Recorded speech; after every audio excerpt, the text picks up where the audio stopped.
Salut à toi, cher auditeur. Si tu écoutes cet épisode de Ficelle aujourd'hui, c'est que tu es soit curieux de découvrir le basket français et européen, soit que tu es déjà un vrai passionné. Dans les deux cas, n'hésite pas à t'abonner à Ficelle et à nous laisser un commentaire et des étoiles qui vont bien. Nous sommes présents sur toutes les plateformes qui comptent. Merci à toi et bon épisode.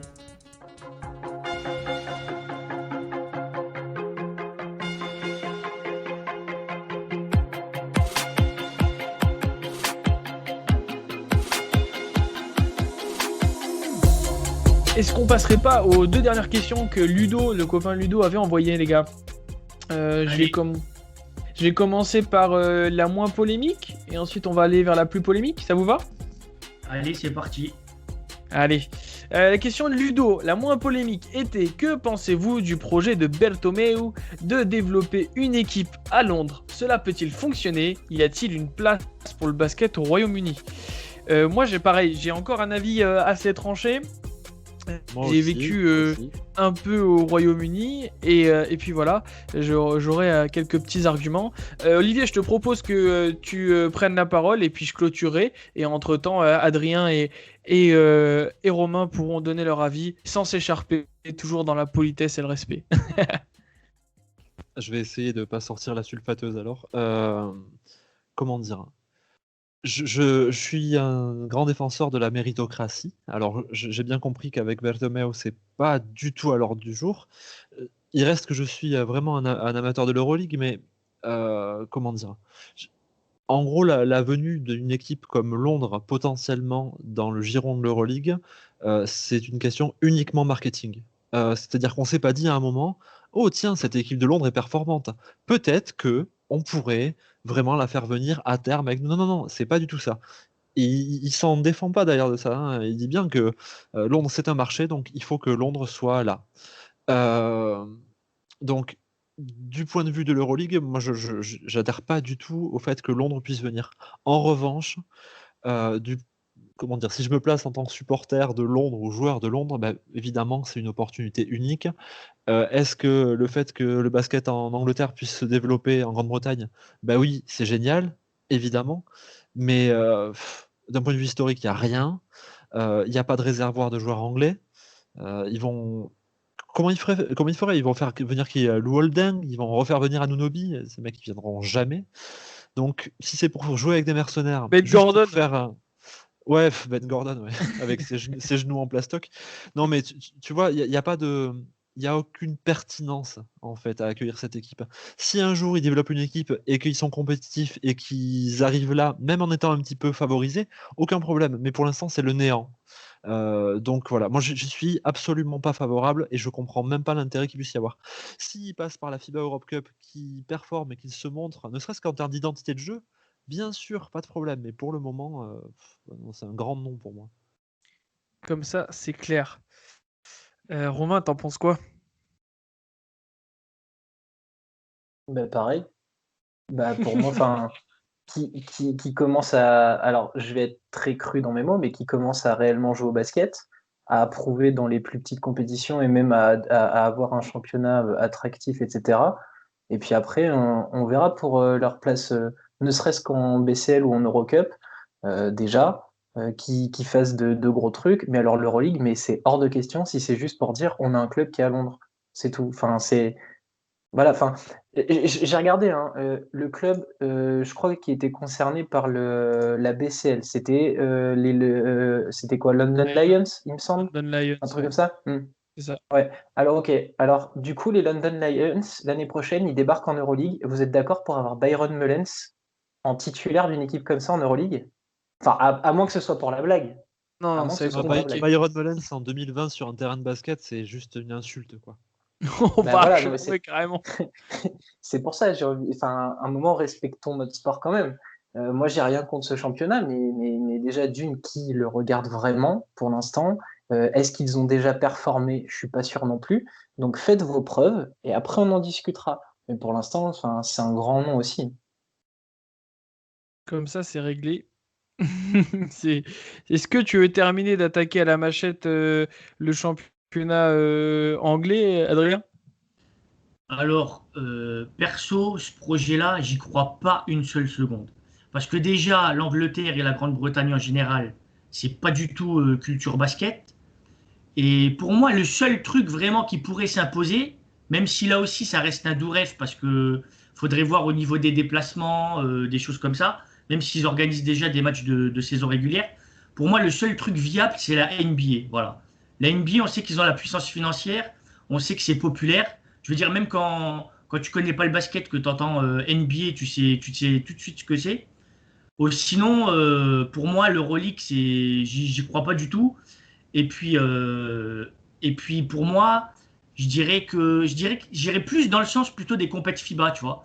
Où là, tu sais que de toute façon, ces pays-là, le basket sera jamais ultra médiatisé. Tu sais qu'ils n'ont pas forcément les moyens, même si en BCL, tu vois, ils essayent un peu de donner les moyens de leurs ambitions, j'ai envie de dire, à des équipes du Danemark, comme les Bears, les London Lions, on vient d'en parler. Tu vois, pendant le tour de qualif, ils recrutent des joueurs pas mal. Donc moi, j'irais plus vers l'idée des compètes FIBA, tu vois, essayer de donner un petit peu de visibilité à ces clubs issus de ces pays-là. Et moi, pour moi, c'est là où ça irait dans le bon sens. Mais honnêtement, une équipe d'Euroleague avec un gros budget à Londres, j'y crois pas du tout. Et puis ils sont coachés par Suzanne Boyle, c'est chaud quand même. Allez, la sulfateuse Non, est mais sortie. n'empêche, au tour de qualif de BCL, face à Neptunas Klaipėda, ok, c'est sur un match. C'est sur un match, hein, on est d'accord, hein, c'est pas match aller-retour. Mais ils ont quand même tenu face à Klaipėda, un club lituanien. Donc tu vois, Ouais, mais sur ils un avaient match, 5 mecs recrutés sur 3 mois, Adrien, des anciennes Bears, André Liggins et tout. Les mecs, ils étaient venus juste pour se qualifier. T'imagines le ouais, chantier que ça aurait été s'ils s'étaient je suis qualifiés? d'accord, mais quand même, ils donnent les moyens de leurs ambitions à ces clubs-là, ils leur donnent les moyens d'y croire. Tu vois, les mecs, ils se disent, ouais, on peut le faire, on peut au moins se qualifier pour la saison de BCL. Moi, tu vois, c'est ça que j'adore, tu vois. Parce que tu regardes le Danemark aussi, ils avaient signé, si je me trompe pas, c'est Marcus Dentpon, hein. Ok, c'était que pour Justin Edmonton, il me semble. Justin Edmonton. L'ancien de Ouais, Pau. Justin Dentmon, ouais, je confonds, excuse-moi. C'était que pour les qualifs, mais au moins, tu vois, ils y croient, tu vois. Et moi, j'adore ça, tu vois. C'est comme, je me souviens, à la FIBA Europe Cup, la première année, je crois, quand ils avaient créé la compète. Donc là, c'est la FIBA Europe Cup, hein. Il y avait un club irlandais, tu vois. Et les mecs, alors l'histoire de ce club, c'était énorme. C'était un club qui s'appelait Hibernia Basketball. Et les mecs avaient réussi à créer de toutes pièces un club, alors que en Irlande, tu vois, c'est encore pire, tu vois. Il y a la fédé irlandaise de basket, c'est l'équivalent d'une fédé de hockey sur gazon, tu vois. Et ils avaient réussi de toutes pièces à créer un club pour les faire jouer une Coupe d'Europe, alors que c'est pas du tout basket. Donc tu vois, moi c'est ça que j'aime, c'est pour ça que je défends ce principe des compétitions FIBA, le principe participatif.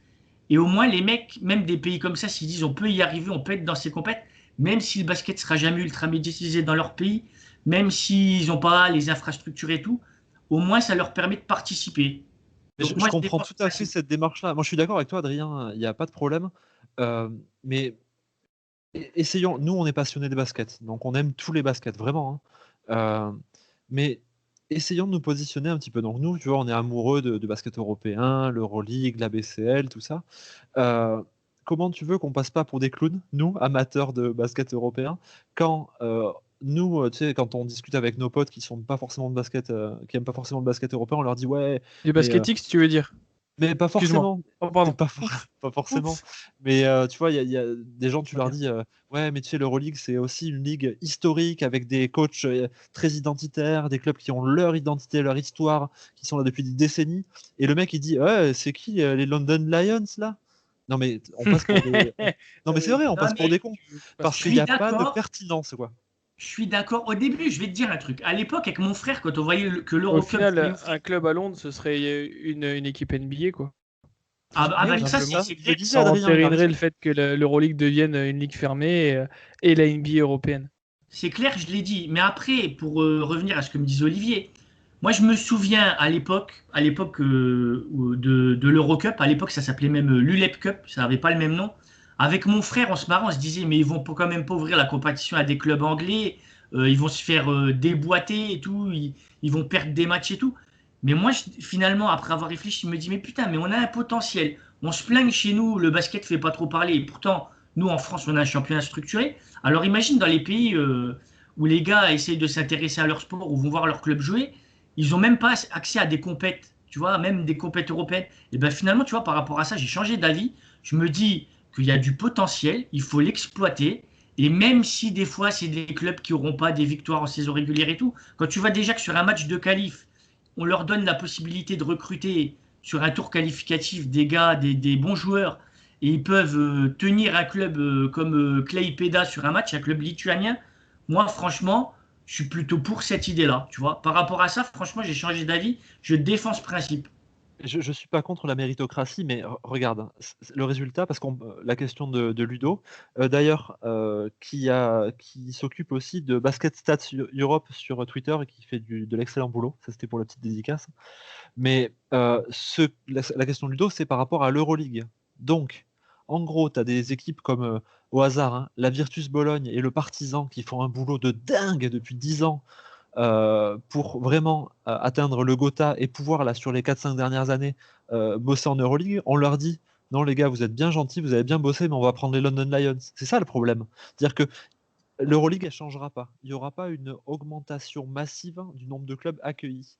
Donc, si Londres arrive grâce à une wildcard en Euroleague, ce sera au détriment de clubs qui font du bon boulot. Non, Et à ce mais moment-là, ça, la méritocratie, tu donnes un grand coup de pied dedans à ce moment-là. non, mais ça, on est clairement d'accord. Mais les gars, de toute façon, l'Euroleague les compétitions FIBA, c'est deux mondes différents maintenant. C'est deux mondes différents. Pour moi, ça n'existera pas une équipe d'Euroleague à Londres avec un gros budget, c'est pas possible. C'est pour ça que je dis, eux, ils devraient privilégier les compétitions FIBA. Et moi, je pense que si l'Euroleague reste fermée dans les années à venir, tu auras une Euroleague fermée, ou semi-fermée, parce que les gros clubs, on aimerait bien qu'ils continuent à participer à leur championnat. Et puis, tu auras une BCL beaucoup plus ouverte, et pourquoi pas une C3 encore plus ouverte pour les pays qui ne peuvent pas y avoir accès, genre l'Estonie, les pays comme ça, tu vois, qui sont des pays de basket, mais où tu as des clubs milieu de tableau, tu sais qu'ils vont galérer dans les compètes. Mais moi, je suis pour à partir du moment où l'Euroleague est une grosse compète avec des gros budgets et que tu sais que c'est pas possible pour des pays comme ça, je suis pour des compétitions plus participatives comme la BCL avec un tour de qualification et pourquoi pas après une C3 encore plus ouverte.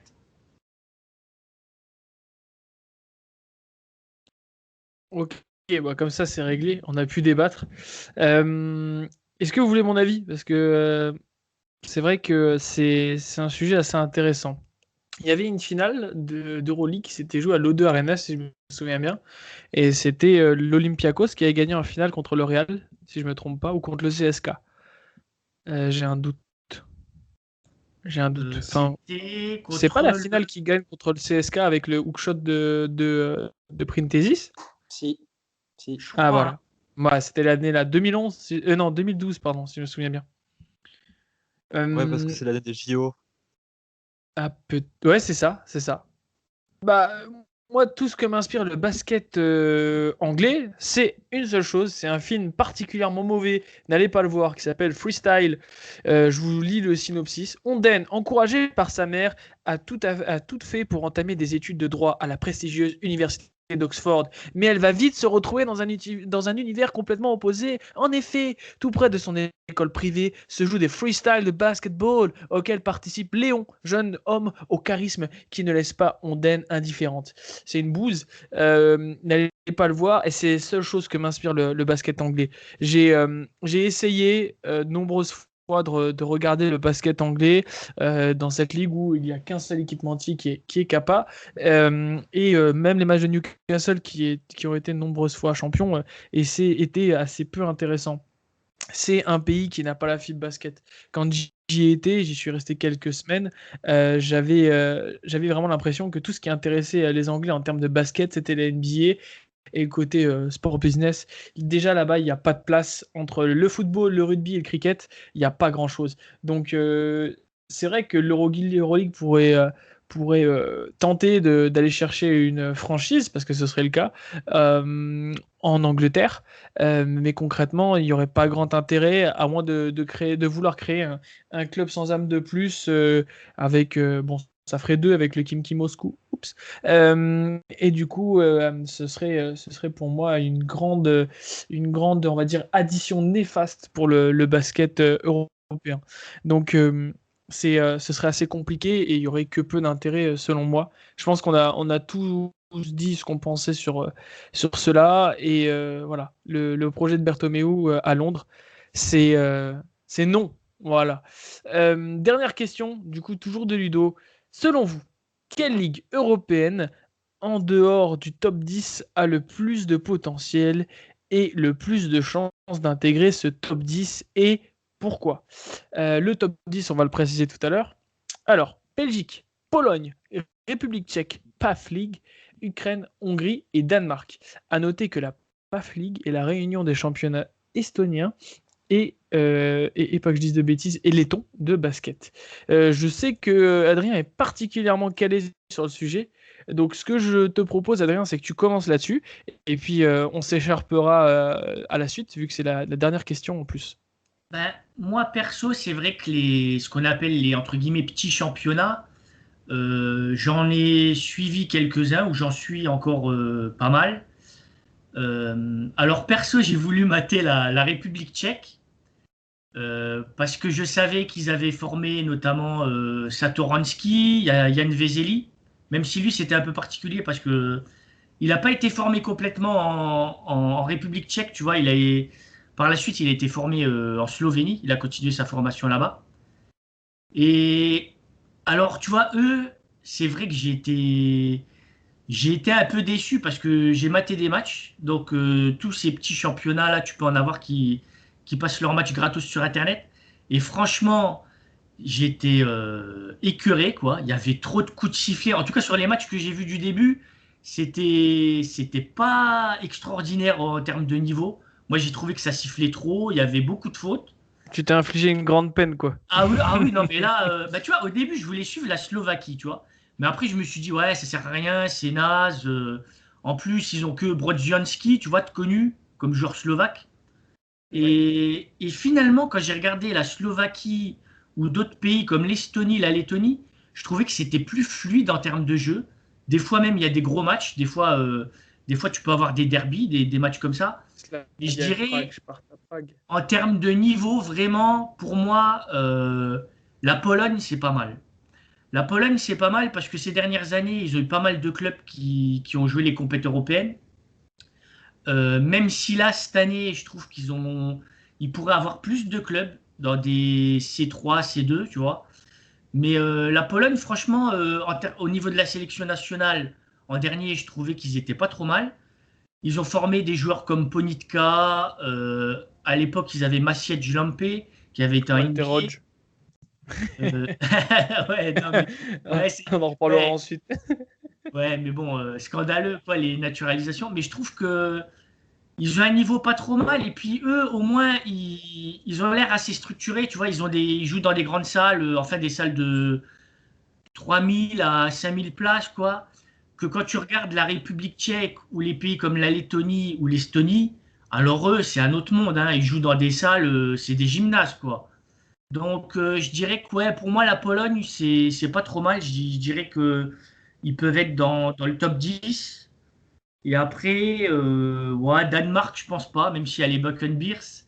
Le basket doit encore se développer dans les pays scandinaves, je dirais, mais ils ont un niveau pas trop mal. Ils se qualifient des fois pour des Eurobasket. L'Islande, notamment, la Finlande est pas trop mal. Moi, je dirais plutôt la Pologne. Voilà, en tout cas, c'est mon avis personnel. Après, il y a l'Israël qui a un bon championnat, ils ont des bons ricains. Sinon, l'Ukraine, je dirais que c'est pas trop mal aussi. Mais globalement, voilà. Après, la Lituanie, évidemment, ouais, la Lituanie, je dirais, c'est une référence, quoi. Mais voilà mon point de vue. Je pense qu'il convient également de préciser quelles sont ces top 10 ligues, hein, en Europe.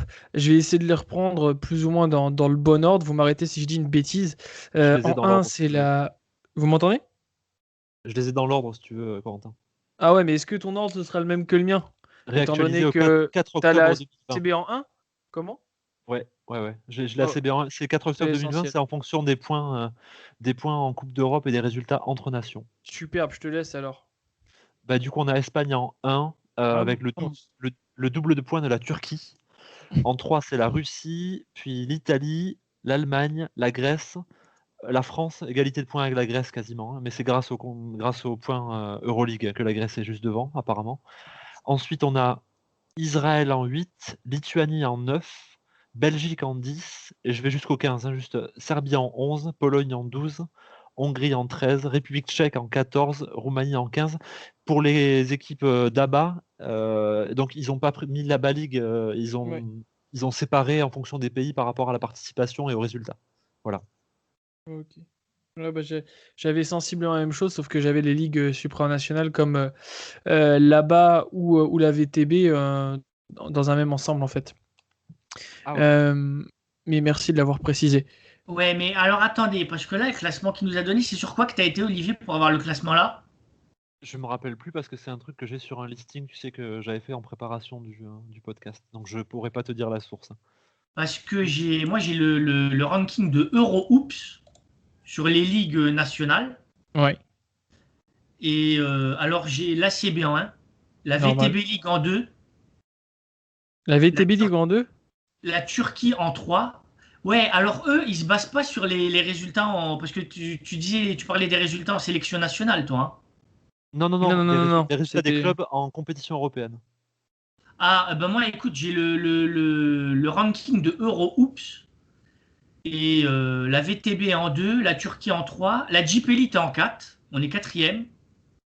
Et ensuite, tu as l'Italie, l'Allemagne, la Grèce, la Ligue Adriatique, l'Israël et la Lituanie. Et ben franchement, ça me paraît plus logique, hein. L'Israël aussi bas. Euh, ouais, quand même, l'Israël, c'est un bon championnat, mais je pense que je les vois pas aussi haut, hein. Ben, remarque, la Grèce, je les verrai plus bas maintenant, ouais, exact. En dessous de l'Israël? La Come Grèce, on, guys. Ouais, le truc, c'est que tu prends 5 équipes grecques entre Euroleague, Eurocup et BCL. Enfin, Ouais, il t'éclate toutes les jeux. oui, Les bien équipes, sûr, ils ont bien les- sûr. Donc, il faudrait en fait que pour pouvoir vraiment avoir quelque chose de fiable, il faudrait qu'on puisse savoir comment ils font leur classement. attendez, C'est ça. parce que dans ton ranking, la France, on est combien, nous? 4e. Non, 8e, t'avais dit. À Septième, égalité. 7e. Septième. Ah non, ouais, non, je suis scandalisé, là, on n'est pas Ouais, septième, on est c'est remonté honteux. quand même, hein. Et franchement, la France, elle est 3e ou 4e.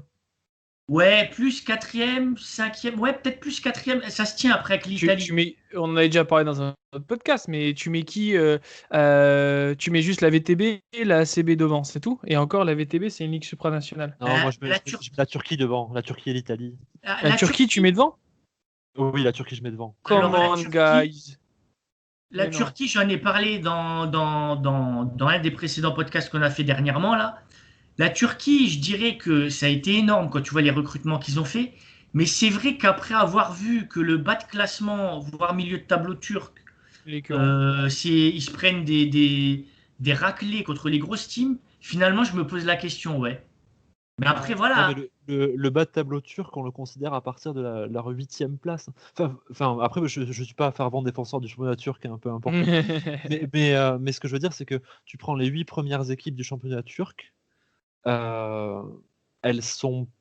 C'est difficile de comparer exactement, tu vois, mais c'est 8 équipes qui sont extrêmement compétitives, hein, dans l'attraction que les joueurs vont avoir pour ces équipes-là, et même dans les compétitions européennes, hein, l'air de rien.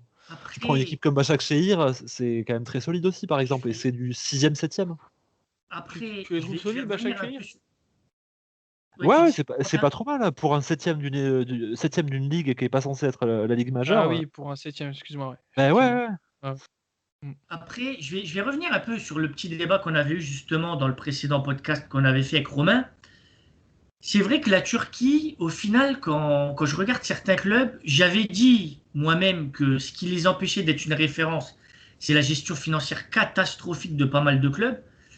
Mais quand je regarde par exemple Ankara, ben, ils doivent probablement avoir des soucis financiers, je ne sais pas, hein, mais quand je les ai vus au Final 8 de la BCL, j'ai l'impression que c'était surtout le 5 qui était balèze, hein. Le banc, il n'y avait pas une profondeur de banc de ouf, hein. Ah oui, clairement. C'est pour ça qu'ils se sont fait balayer d'ailleurs, hein. Ouais, je pense aussi, ouais, c'est clair. Ouais, là, j'ai juste devant moi le classement de la TBL. Juste, je fais une petite liste des équipes, hein. Fenerbahçe, Anadolu, Tofas Bursa, Başakşehir, Gaziantep, Turk Telekom, Pinar Karşıyaka, Galatasaray, Darüşşafaka. Volontairement, je mets Beşiktaş, c'est quand même Ouais. costaud, hein. Ouais, même si Darufashaka, c'est plus que c'était, hein. Pinard, non, bien sûr. D'ailleurs, ils sont à pas 3 défaites en assez. 3 matchs, mais c'est juste sur le standing de l'équipe aussi et les performances sur les, Ouais. les 4-5 dernières années. Ouais, Comme un indice exactement, c'est UEFA, en ça. fait. C'est ça ce que j'allais dire. Faut regarder vraiment les 4-5 dernières années, hein. Et petite question avant de demander son avis à Romain. Vous pensez quoi de la Lituanie? Toi, Olivier, tu penses que c'est pas mal en termes de niveau? C'est assez disparate pour en parler régulièrement avec les collègues de Lituanie. Bon, tu as le Žalgiris qui est hors compétition, hein, concrètement, là, en ce moment. Euh, mais des équipes comme Litkabilis, bon, même si c'était horrible contre Monaco, je sais pas si vous avez vu, mais c'était dégueulasse. Ouais, c'était une déchetterie. Vraiment, c'était horrible. Mais il y a des équipes qui bossent pas mal, et Ritas notamment, pour essayer d'exister contre le rival historique qui est le Žalgiris. Le président a mis beaucoup, beaucoup de son argent personnel, et ils sont en train de se construire une équipe vraiment solide. Je dirais il y a 3 équipes. Il y a une équipe élite, une équipe bien performante. Ensuite, il y a 3 équipes qui sont moyennas, mais comme Litkabilis. Il y a Pienai, etc. Prienai, etc. Et ensuite, c'est vraiment, vraiment très, très mauvais, quoi. Tu m'étonnes. Donc, c'est vraiment, c'est une ligue, c'est middle class, quoi. C'est un peu au-dessus de la Belgique en niveau global, je dirais. Comme ça, de prime abord. Ah, c'est déjà Ouais, énorme de robuste voir salle. Klaipėda. C'est déjà énorme de voir Klaipėda, Lietkabelis qui sont devenus des équipes pas trop mal. Pour un pays comme ça, c'est déjà énorme. Après, c'est vrai que bon, plus le pays est petit, moins les équipes ont un niveau balèze, quoi. Ouais, après, c'est le sport national, hein. Donc, Ouais. Voilà. ils ont un réservoir, ils ont peu de population, mais ils ont un réservoir qui est l'intégralité de la population, quasiment, quoi. C'est clair. C'est un championnat qui est pas assez intéressant malgré le derby, enfin le derby national, mais qui est assez intéressant à suivre parce que tu as des salles remplies et puis des joueurs intéressants qui sortent tout le temps, quoi. Et puis, Qui font jouer les jeunes, qui plus est. surtout par rapport aux deux autres pays baltes, hein. La Lettonie, ça forme pas mal, c'est pas trop mal, mais c'est pas aussi balèze. Et l'Estonie, c'est le parent pauvre du basket des pays C'est le moins baltes, hein. qu'on puisse dire, hein. Il Ah suffit ouais, de regarder Kalev, c'est compliqué, hein. ouais. Faut avoir envie, Ouais, hein. c'est Ouais, clair. Romain, Justement, on t'en parlait penses de quoi au ligue, fait? Tu juste vite dis, ouais. fait, on parlait de ligue supranationale. Il y a un vrai lien géographique et politique entre la Pologne et la Lituanie. Est-ce que pour eux, il serait pas intéressant à terme de faire Lettonie, Lituanie, Estonie, Pologne? Il y aurait moyen que ce soit un Ah, upgrade intéressant, quoi. Bah, la VTB, pourquoi pas? Pourquoi pas? Mais la Pologne, ils ont une frontière avec un de ces trois pays-là? Avec la Lituanie. Lituanie. Ok, ah, ça pourrait être sympa, ouais. Et ça s'appelle pas la VTB League, les gars? Ben ouais, aussi. Et d'ailleurs, Ouais. pour préciser, Calef, je sais pas si tu sais, mais ils ont un roster pour la VTB League et pour la Ligue lettonne-estonienne, ils ont une deuxième équipe. Donc tu vois, à la limite, la Ligue lettonne-estonienne, eux, t'as l'impression qu'ils s'en foutent complètement et ils privilégient la VTB, ce qui peut aussi se comprendre. Bah, de toute façon, Ligue, la fameuse PAF League, à part comment il s'appelle, les Ventspils, là, il y a... Ouais, VF Riga et encore ils ont des soucis financiers. Ben, c'est surtout pour l'Estonie. L'Estonie, c'est. On aura l'occasion d'en reparler sur un podcast si on fait un podcast sur le basket en ex-Union soviétique. Quand tu penses qu'à l'époque, ils avaient un des clubs, Kalef, qui était devenu champion d'Union soviétique, tu te demandes comment, après, ils n'ont pas réussi à confirmer au niveau des résultats, comment c'est possible, quoi. D'accord.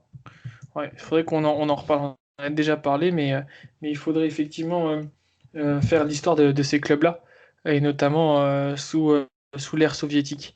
Vite fait, Romain, est-ce que tu as, un avis sur la question ou je peux déverser mon fiel?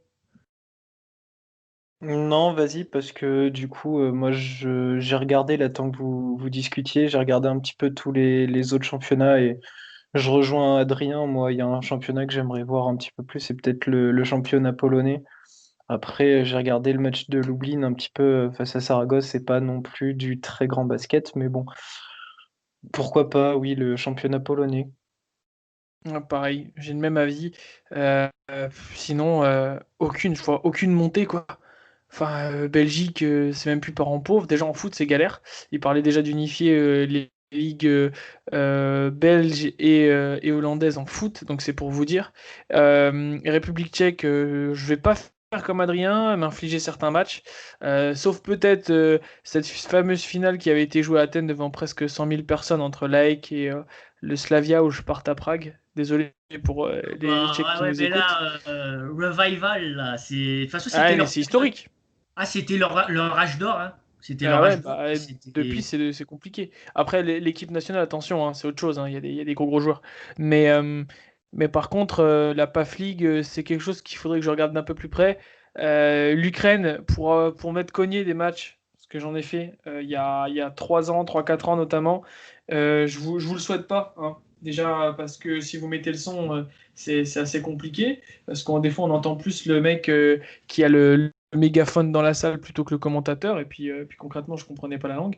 Et enfin, Hongrie-Danemark, c'est pas, ça casse pas à trois pattes un canard non plus. Mais Ukraine, attention quand même, hein, parce qu'il y a le Kiev Basket qui avait notamment comme coach le laiton Einars Bagatskits. Tu vois, donc peut-être ils ont envie de revenir, ils ont Non des petits mais projets. sérieusement, Adrien, à part toi, qui connais ces mecs-là? Non, mais je veux dire, après le Budivelnik, t'as vu, ils essayent de revenir quand même. Donc Ouais, oui, c'est bien, mais parce que ça nous, on est serait bien, passionnés. ça serait bien qu'ils aient un ou deux clubs qui reviennent, parce que moi je pense quand même qu'il y a certains de ces pays-là. Au début, tu vois, ils avaient quand même une ou deux équipes qui, des fois, pouvaient aller chercher des ricains balèzes.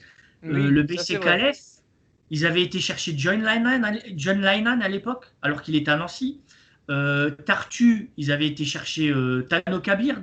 Donc, tu vois, il y a une époque où les salles étaient blindées. J'ai vu même des vidéos, c'est incroyable. T'as les salles bondées et tu te demandes même si les gens ils ont des places entre les sièges. T'as l'impression qu'ils sont serrés dans la salle et tout. Mais les salles étaient remplies, tu vois. C'est Et parce voir qu'il que fait maintenant, chaud dans la ouais, salle. non, mais voir que maintenant, ils, je vais pas dire ils galèrent, mais ils sont obligés de faire des ligues supranationales parce que sinon, ils ont peu de visibilité. Après, l'Estonie, on en avait parlé en off. Le basket n'est peut-être pas le sport national, je crois que c'est le foot, mais ça fait parler quand même, hein. Ouais, peut-être, ouais. Ouais, ouais. Ouais, c'est comme en Lettonie, c'est le hockey sur glace, mais c'est des sports qui font parler encore, quoi. Donc, tu vois, ça a beau pas être des niveaux ouf, ils sont à fond dedans quand même, tu vois. Ouais, sinon, moi je voudrais vous parler du championnat d'Albanie et du Kosovo de basket. Ah ouais, non, Non, mais là. je déconne, j'ai Alors, pas. ouais, Non, non, mais. on va s'arrêter là. Ah, Ok, ça c'était pour répondre à vos questions de la FAQ, les copains. Du coup, on va terminer tranquillement pour rester tout doucement sous les 2 heures d'enregistrement avec des petites questions qu'on va se poser les uns aux autres, des remarques sur ce début de saison. Et je vais commencer en lançant mes copains tout de suite sur l'Euroleague. Est-ce que vous avez vu la victoire de Milan face au Real Madrid il y a quelques jours? C'était assez top à voir. Je pense que Milan tient son match référence avec une victoire de 8 points contre le Real et une masterclass del Señor Chacho Sergio Rodriguez qui finit avec 25 points et quelques actions mémorables. Est-ce ouais, que ben, vous avez vu ce match, les gars? je l'ai pas visionné, mais c'est ce qu'on attend de Milan, hein. On attend qu'il nous montre quelque chose en Euroleague. Ça a été un grand d'Europe. Maintenant, ça commence à dater. À un moment donné, on les voyait même plus en championnat italien, on les voyait même plus remporter des trophées, sauf au milieu des années 90. Donc là, ils sont revenus forts en championnat d'Italie. Maintenant, j'espère que un jour, ils vont de nouveau remporter l'Euroleague, quoi. Et espérons que ce soit pour cette saison, pourquoi pas?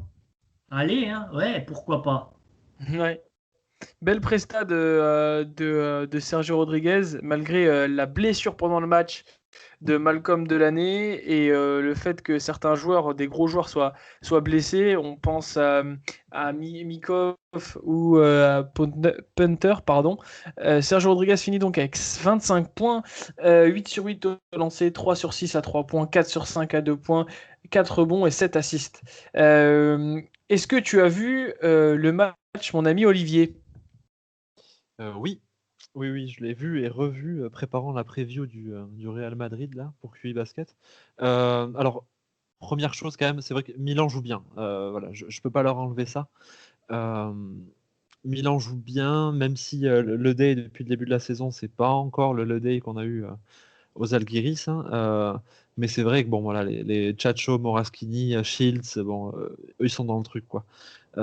Mais j'attends de voir parce qu'une équipe coachée par Messina comme ça, une fois que Datome, Heinz et Lodé seront vraiment dans le truc, ça risque d'être un peu plus impressionnant. Mais voilà, je voulais quand même tempérer la performance de Milan par rapport au niveau du Real Madrid, comme souvent en début de saison.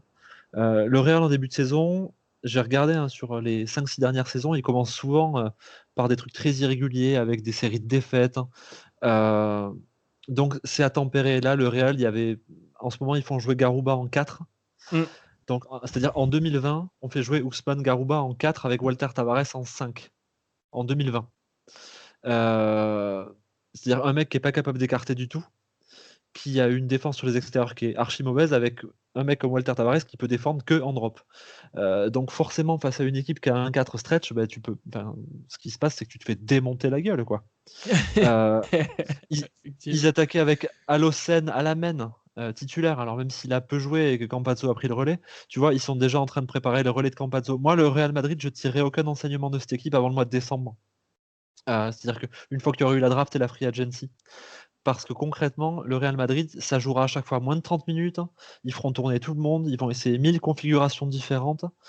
Voilà, donc Milan est performant sur ce match, pas de souci. Le Real n'est pas du tout performant depuis le début de la saison, donc c'est pas comparable. Et quand tu prends l'évaluation globale des équipes, Milan est à 79 d'évaluation, le Real à 76. Donc c'est pas rassurant pour Milan.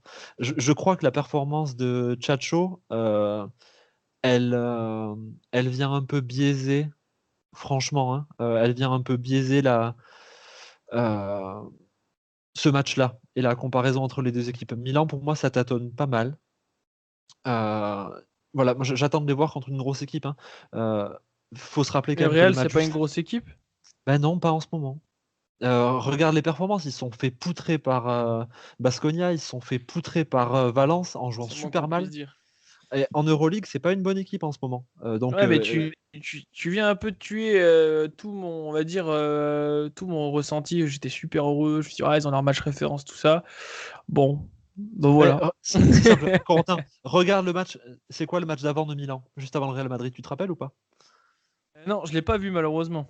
Bah, ils perdent de 10 points contre l'Olympiakos. Voilà. Est-ce que tu aurais dit que l'Olympiakos, c'est une top équipe d'Euroleague cette année?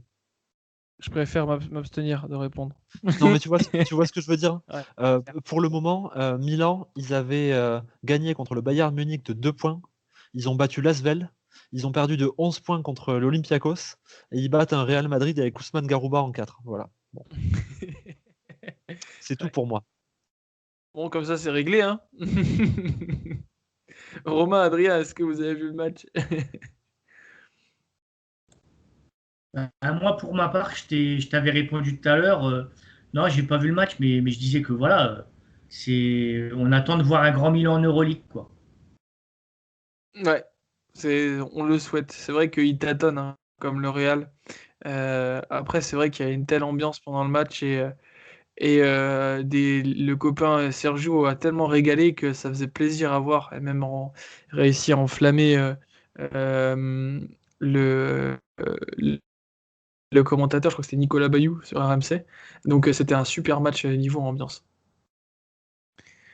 Euh, Romain, t'en penses quoi de ce Milan avant d'enchaîner sur quelque chose d'autre? Ben, moi, vous aviez eu mon sentiment déjà il y a un podcast en arrière. Du coup, Olivier a encore plus développé. Mais du coup, moi, j'attends d'être séduit. Et pour l'instant, je ne le suis pas. Alors, j'ai pas vu le match. J'ai pas encore tout rattrapé vu que je bossais, etc. Mais je suis pas étonné que Olivier soit enfin, soit pas encore emballé non plus. Et puis lui, il a vu le match, donc il peut se permettre de parler. Mais moi, déjà, la pré-saison en Euroleague m'avait pas forcément trop chauffé pour Milan. Ça a l'air de se confirmer. Donc, à voir, à voir. Ok, ok. Après cette introduction milanaise, est-ce que quelqu'un voudrait aborder un point en particulier sur le basket européen? Ouais, moi, j'aimerais bien juste vous faire partager, vous faire réagir sur des petites réac que j'ai régulièrement sur certains petits articles. Et une des dernières réac, donc on a vu ce que l'Anadolu donnait en ce moment. Ma question, c'est, je me prononcerai pas là-dessus, mais est-ce que vous pensez pas que l'Anadolu sans Larkin, c'est même pas une équipe de play-off? Effectivement, je me suis, risqué à regarder le Fener contre l'Anadolu. Je me suis, pour ne pas dire ennuyé, enfin pour pas dire autre chose, je me suis ennuyé. Voilà, c'est sans Larkin, c'est beaucoup moins enthousiasmant. On regrette certains joueurs d'ailleurs. Non, ils m'ont pas fait kiffer, mais du tout quoi. Ils ont plus ce côté poil à gratter. En attaque, c'est en plus, ouais, aucune imagination. C'est plus pétillant comme avant, quoi. Tu sens qu'il manque clairement quelque chose et c'est très compliqué pour eux. Moi, le seul truc qui m'enthousiasme, c'est le copain Simon, pardon, qui reste toujours aussi impressionnant de justesse. Voilà. Je sais pas si je vous ai tous si j'ai coupé le micro, mais Ouais, j'aimerais bien avoir votre. Ouais. non, moi, je sais pas si j'ai un vrai avis sur la question. Ils ont quand même un effectif, un roster pas trop mal. Il y a encore Dunston, il y a encore Krunoslav Simon. Après, c'est vrai que des fois, on peut se demander si Larkin est, je vais pas dire trop, mais c'est un gros scoreur et tout, mais est-ce que des fois, il prend pas trop de place, tu vois? Alors, je vais pas comparer ça à Shved ou Kimki, hein, mais est-ce que des fois, ils sont pas trop dans une dépendance par rapport à lui, quoi? C'est la question qu'on peut se poser. Je crois qu'on a la réponse, hein. Le bilan de l'EFS, c'est quoi actuellement? Si je vais sur leurs résultats en Euroleague, il y en a de l'UFS. Ouais, j'étais sur le championnat. Ils ont gagné contre Turk Telecom. Si je me souviens bien, à moins que ce soit l'année dernière. Alors, tu disais, Olivier? Ils sont sur une victoire, 3 défaites Bon, pour le moment. un match et les gagné défaites, contre l'Alba. et voilà. Et les défaites, c'est Zénith, Zalgiris et un Fenerbahçe tout neuf dans le derby, quoi. Voilà. Ouais, c'est clair. Non, en fait, je laisserai Romain parler, mais juste il y a un terme qui est très cher à nos chers amis de l'écho des parquets et de Dunk Hebdo qui s'appelle l'héliocentrisme, qui est le fait, en fait, finalement, de se retrouver avec un point central sur lequel on articule absolument tout. Et les joueurs qu'on y ajoute, les talents qu'on y ajoute peuvent générer parfois, alors soit de la performance, soit un rendement décroissant. Et en l'occurrence, si tu enlèves Larkin, des mecs très talentueux comme Misic, Bobois, Moerman, Tibor Pleiss, Dunston, leur effectif, il est truffé, hein, Ouais, oui. de très bons joueurs. Mais en fait, ça ne marche plus. Ouais. T'as l'impression on leur a enlevé leur perle et que autour les mecs ils sont totalement perdus quoi. C'est fou. T'as pu les voir jouer en main? J'avais regardé le derby contre le Fener. Et bah, ma conclusion, oui, c'est ça, c'est qu'en fait, tant que t'as pas Larkin qui cache une grosse partie de la forêt et que Misic est totalement à côté de la plaque, bah, tes hommes forts, ça reste Krunoslav Simon et Tibor Pleiss avec Adrien Moerman et Rodrigue Bobois. Sauf que du coup, bah, faut réapprendre à jouer ensemble. Mais quand ça fait plus d'un an que tu regardes un soliste faire et que tu récupères que les miettes, bah, tu passes d'une équipe super excitante parce que tu as un lutin qui te fait tout le travail à une équipe qui manque d'automatisme et qui est un peu perdue, quoi. Et du coup, pour l'instant, ça prend pas et Ataman va devoir vite trouver des solutions parce que sinon, ça va être cata. Et malheureusement, on pensait qu'après leur année catastrophique, c'était mieux l'année dernière. En fait, ça tient qu'à un mec qui, pour l'instant, a peur de rejouer. Après, enfin voilà, on va pas lui en vouloir, mais du coup, clairement, là, il faisait tout. Il faisait tout et ça se voit de plus en plus. Et moi, je suis assez déçu de Misic, qui, pour moi, devait être l'arme numéro une en début de saison, et finalement, il répond pas aux attentes. Effectivement, ouais. Il a l'air triste en plus à voir sur le terrain, c'est pas beau. Adrien, est-ce que tu voudrais pas nous parler avant qu'on reprenne peut-être sur l'Euroleague ou d'autres choses, du Final 8 de la BCL qu'on a un peu évoqué au début de l'émission. Ouais, bah, je voulais savoir, vous de votre côté, si vous avez suivi et qu'est-ce que vous en avez pensé. Moi, pour ma part, j'ai trouvé très bien organisé. Alors, on peut regretter qu'il y avait pas de public, notamment vu que ça se passait à Athènes dans la salle de l'AEC. C'est clair que un club grec où il n'y a pas de public, même s'ils ont l'habitude, parce qu'en Grèce, 95% du temps, en dehors des derbies, et même avant la crise sanitaire, c'est pas souvent rempli. Mais c'est vrai que ça fait bizarre. Mais je voulais savoir, ouais, qu'est-ce que vous avez pensé du tournoi en lui-même et du niveau de jeu, parce que c'est vrai qu'il y a eu quelques blowouts. Après, ça fait quand même plaisir pour Burgos, qui est une équipe pour laquelle on peut s'identifier, un peu comme les clubs comme Nanterre ou la JDA Dijon en France. Donc je voulais avoir votre avis là-dessus. Bah, j'ai pu voir quelques matchs, enfin suivre tous les résultats, et puis j'ai dû voir peut-être 3 ou 4 matchs. J'ai eu le temps de pouvoir les voir. L'avantage, c'est que c'était sur un format très condensé, donc c'était cool de pouvoir en mater plusieurs à la suite. Euh, bah, moi, j'ai trouvé que le niveau était vraiment, vraiment très bon. Je dirais pas excellent, mais très très bon. La finale était d'excellente qualité. Il y a eu du suspense, de l'intensité. Zéro cas positif au Covid, quand même. À Bah, préciser, parce comme que c'est quoi, quand il même n'y a plutôt pas pas que mal. la NBA qui réussit dans sa bulle.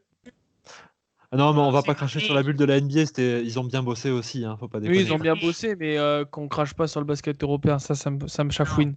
je Ouais, mais je comprends que tu puisses être fier, notamment quand on aime le basket européen, mais là, c'était juste un tournoi, hein. La NBA, c'était la fin de saison plus les playoffs. oui, oui, oui. Donc Mais encore une maintenant, fois, je crache pas du tout sur la NBA, hein, non, non, qu'on soit mais, d'accord. non, mais, non, mais maintenant, tu vois, ce qui va être intéressant, moi, je dis, c'est par rapport à la BCL, parce que l'Euroleague, c'est compliqué, parce qu'il y a beaucoup de matchs, et avec les matchs de championnats nationaux, ça va être difficile des fois c'est compliqué de caler des matchs reportés. Là, la BCL, c'est sur à chaque fois des semaines différentes, et vu qu'il y a très peu de matchs, ils vont pouvoir peut-être reporter, s'il y a des matchs à reporter à cause de cas positifs, des matchs plus facilement. Donc moi, j'attends de voir les compétitions FIBA, comment ça va se passer. Et ça va être intéressant. En tout cas, c'est un modèle qui peut être transposable parce que ça a bien marché. J'ai l'impression que j'ai pas vu les chiffres des audiences. De toute façon, ils n'ont pas dû être publiés encore tous, mais je sais pas. Moi, j'ai ressenti sur les réseaux sociaux une forme d'engouement quand même, hein. Alors dans un microcosme de passionnés, mais quand même pas mal d'engouement. Et puis voilà, moi, juste pour conclure, pour moi, je voulais tirer mon chapeau à Dijon. Voilà, ils n'ont pas réussi à aller jusqu'à la fin, mais alors, moi en ce moment j'ai un coup de love sur Jacques Allinguet que je trouve mais sensationnel dans son rôle. Génial. Ouais, il est incroyable. En plus des autres joueurs qui sont géniaux, mais alors lui, dans cette équipe, il est juste parfait. Pas de Et pleurisme. puis bravo à San Pablo de Vitor Benite, ce mec. Mais Vitor Benite, c'est le gars, t'as l'impression que c'est le mec que tu croises au tabac quand tu vas acheter tes gauloises brunes, tu sais. Ouais, Il est exactement. complètement. Sauf qu'il va t'enquiller 55 3 points sur le nez. Il va défendre comme un chien. Il a aucune capacité physique, a priori, hein, bien sûr, c'est un athlète, hein. Mais ouais, non, San Pablo, mais quel kiff. Le maillot est dégueulasse, mais alors l'équipe est merveilleuse. Attention sur le maillot, attention, hein, parce qu'il y a quelques années, ils nous ont sorti un maillot de leur cathédrale, parce que Burgos, c'est l'ancienne capitale du royaume d'Espagne, et ils ont fait une édition limitée également sur Notre-Dame qui était toute divine. Alors cette année, il est écœurant le maillot, mais avant, il était bien beau. C'est important. Et puis Burgos, il y a 3-4 ans, ils étaient en Lebro, hein. Ouais, non, mais c'est ça, le taf du staff, enfin, c'est remarquable, hein. Clairement. Et puis leur salle, c'est dommage que ça n'ait pas été à Burgos, le Final 8, ça aurait été, avec le public, ça aurait été fou. Malheureusement, c'était pas le cas. Romain, tu voulais dire quelque chose sur ce Final 8? Alors, je vais rien dire de très constructif parce que du coup, j'ai malheureusement pas vu les matchs en direct, donc maintenant c'est passé et je les rattraperai. Mais moi, je vais plus m'adresser à ceux qui sont fans de cinéma. J'ai un petit peu l'impression qu'avec cette BCL là, qui a terminé il y a pas très longtemps, on a un petit peu vu comme dans Tenet, le dernier film de Christopher Nolan. C'est qu'en fait, on a Fait un peut-être vu trou au la crâne. fin avant le début. Voilà.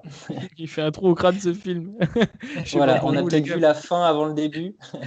Et du coup, il y a une équipe qui allait dans un sens et finalement on revient au début et finalement tout le monde est perdu. On ne sait pas trop et peut-être qu'à la fin c'est encore Burgos qui va gagner vu que ce sera le même effectif. Voilà. Ouais, non, mais je comprends ce qu'il dit. Je l'avais dit lors du précédent podcast. C'est vrai que on a l'impression que ça n'a pas de sens de faire ça maintenant. Ça aurait eu beaucoup plus de sens de faire ça bien avant. Mais bon, voilà, on était contents. Si, ils ont quand même bouclé la boucle. Il y Mais aura c'est de une la ligne com, de les mecs. Hein. palmarès. C'est la FIBA Pardon? qui montre, c'est de la com, c'est la FIBA qui montre à l'Euroleague, hé les gars, vous n'avez pas fini vos saisons. Bah nous non seulement on le finit, mais en plus on l'organise bien, et donc on vous montre qu'en fonctionnant sur ce modèle-là, on va pouvoir mener à bien aussi notre prochaine compétition. Voilà. Non, mais c'est ça. Mais bon, après, c'est vrai que ça faisait un peu ridicule de faire ça. Alors que tu sais que c'est pas les mêmes rosters. Mais bon, moi je trouve que c'était sympa quand même, quoi. Ah mais moi je me suis régalé, c'était trop bien. Pareil, moi j'ai regardé presque tous les matchs. Alors pas en direct, bien sûr, sauf la finale. Que dire? Plusieurs choses. Je vais essayer d'être très rapide pour pas qu'on dépasse le temps. Félicitations à Dijon qui m'ont fait kiffer. De toute façon, Dijon est kiffante. Merci le coach, merci les joueurs. Enfin, ils régalent. Troisième place historique également. Saragosse qui m'ont un peu déçu. Mais bon, en même temps, avec le départ de quelques joueurs intéressants, c'est normal. Et que dire de la finale? San Pablo Burgos, je les ai suivis déjà à l'époque quand ils étaient en Leboro. C'est un club que j'aime beaucoup, déjà parce que c'est une ville où je passais souvent quand j'allais dans ma famille en Galice, donc c'est une ville que je connais très bien. Et surtout, c'est un cœur énorme. McFadden, ouais, voilà, Cook, McFadden, Benité, ils m'ont fait kiffer. Franchement, ils ont été énormes sur la finale. Mais quelque part, je suis un peu dégoûté pour l'AEK Athènes qui avait bâti une équipe pour le titre, notamment en allant chercher Tyrese Rice. Euh, c'est assez dur pour moi parce que c'était deux équipes que je kiffais et l'AEK Athènes est une de mes équipes préférées. Vous savez très bien ma passion pour le basket grec. Mais en même temps, ils ont joué comme si ils allaient le gagner et puis ils ont pas été kiffants en finale, même si Langford fait une première mi-temps incroyable, le cochon, avec des ISO juste énormes. Donc voilà.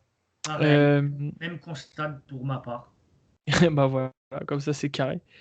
Euh, Qu'est-ce qu'on pourrait dire d'autre? On est bientôt à 2 heures d'enregistrement. Romain, est-ce que tu voudrais aborder quelques petits points avant de saluer nos copains auditeurs? Bah moi, c'est beaucoup plus général. En fait, j'avais pas forcément beaucoup de questions, mais juste, est-ce que ça vous fait pas super kiffer là de revoir du basket? J'ai regardé là, je tiens une liste depuis qu'on a commencé les podcasts tous ensemble. Je tiens une liste des matchs que je regarde, et depuis qu'on a retrouvé nos compétitions, j'en suis à plus de 30 matchs regardés. Oh, le Et je compte cochon! intensifier le. Ouais, et je compte intensifier ça parce qu'il me manque pas mal de matchs d'Euroleague et d'Eurocup que j'ai pas encore regardé. Mais du coup, voilà, on se charpille Eurocup, BCL, quel club va faire ceci, va faire cela. Mais en fait, est-ce que pour l'instant vous êtes content de retrouver le basket et par rapport au niveau proposé, est-ce que vous kiffez juste? Je vais répondre vite fait. Est-ce que tu as le League Pass, enfin de l'Euroleague pour pouvoir en regarder autant? J'ai le League Pass Euroleague, donc qui comprend aussi l'Eurocup, donc les Ouais. matchs peuvent être regardés en replay. Et puis ajoute à ça la LNB TV maintenant, plus les matchs de la BA League qui sont dispo sur YouTube. D'accord, ok, ouais, clairement. Ouais. Moi, il faudrait que je me remette à niveau à la Baligue parce que je m'y suis remis et ça me fait grave plaisir. Et je partage ton constat, ça fait du bien et j'en parle un peu avec de l'émotion parce que on a été sevré de basket, ça fait tellement mal. Et puis, ça fait aussi kiffer parce qu'il n'y a plus de NBA. Donc là, tous ils vont être dans leur spéculation, mais en même temps, là, il y a la place est là pour le basket européen et il y a de plus en plus de gens qui vont continuer à regarder, notamment parce que enfin qui vont commencer à regarder parce que le basket français est en clair. Et moi, je me suis fait le kiff la semaine dernière, samedi dernier, de me regarder le petit Strasbourg-Nanterre avec Mathieu de Ficelle. Et ça m'a fait du bien de me dire, je regarde pour la première fois, c'était la première fois de ma vie où un copain venait à la maison regarder un match de l'NB. Et c'était vraiment cool. C'est juste kiffant de pouvoir se poser avec un milkshake et regarder un match de basket français en famille. Voilà. Je sais pas pour vous, c'est vrai que faut trouver le temps de les regarder les matchs. Ah, il suffit de pas dormir. Pareil, kiffant de revoir du Suffit de pas basket. dormir. Ouais, tu disais, Corentin? Olivier vient de dire suffit de pas dormir. Mais non, pareil, je partage le même avis. Voilà, moi là, je commence à me régaler de nouveau avec les matchs de BCL qui sont diffusés sur Internet. J'ai pu mater quelques matchs sur Canal Plus Sport aussi. En ce moment, je l'ai gratuit, donc c'est super. En plus de ça, j'ai même maté les matchs des petites ligues. Donc après, on aime ou on n'aime pas, mais j'ai vu un match des clubs estoniens justement, mais c'était un putain de match. Donc je me suis régalé. Et puis à côté de ça, ouais, le retour des différentes ligues. Et puis comme tu l'as précisé, voilà le retour du basket en clair sur l'équipe du championnat de France. Donc ça peut être que bénéfique. C'est clair. Putain, c'est vrai que tous, on est vraiment complémentaires parce qu'on regarde pas vraiment les mêmes choses. Je sais que même Olivier, tu regardes la Nationale 1 toi aussi, non? Ouais, alors je la regarde un petit peu parce que je vais être appelé à commenter de temps en temps le Toulouse Basket Club là, avec Franck. Merci Franck d'ailleurs. Mais non, je suis pas un spectateur assidu, mais je regarde la Ligue féminine pas Ouais. mal. Je regarde aussi la NBA parce que j'aime tous les baskets, hein. Je suis pas dans le clivage. Bientôt Mais la Ligue australienne alors? ben, pourquoi pas jeter un œil en tout cas. Mais ouais, je pense que je dois. En ce moment, j'ai plus de temps en ce moment. Et je dors peu de base. Mm. Mais ouais, je dois regarder une quinzaine de matchs par semaine à peu près depuis la rentrée. Et quand je les commence, et quand au bout de 3 quarts temps, il y a un truc qui me plaît pas, j'arrête. Tu vois, je m'inflige pas des trucs qui me plaisent pas. Mais j'essaie de regarder un petit peu tous les baskets. Donc ben, la Baligue que je regardais pas trop, la VTB, la LKL, mais ça j'ai toujours regardé, de l'Euroleague, de l'Eurocup, de la BCL, la Jeep Elite, enfin un petit peu tout. Je suis un zappeur frénétique de basket, je passe d'un match à l'autre. Vous l'avez compris sur nos échanges Ouais. sur WhatsApp. J'essaie de consommer beaucoup. Ouais, bah, je pense que on regarde un peu tous de tout. Moi, je regarde beaucoup de National 1, LFB de temps en temps. Sinon, ça va être beaucoup de pro. La Pro B cette année, j'ai rien regardé. Même moi-même, enfin, je suis un peu déçu parce que j'ai pas regardé Sluk, par exemple, ou Gris, avec mon chouchou Franck Seguela. Mais c'est vrai qu'il y a pléthore de matchs et c'est dur de tout regarder, quoi. Mais c'est kiffant. Et comme le disait Romain, ça fait du bien. Moi, je sais que voilà, euh, tous tous les matchs qu'on a, c'est très dur et terriblement frustrant de faire un choix parce qu'entre la LNB, les compétitions européennes, la N1, la N1, pardon, les matchs également de Ligue féminine. Je regarde beaucoup la N2 parce qu'à Metz, on a Florent Pietrus qui vient d'arriver et on a des matchs de qualité. Donc c'est dur. C'est dur de sélectionner, mais bon, on fait ce qu'on peut.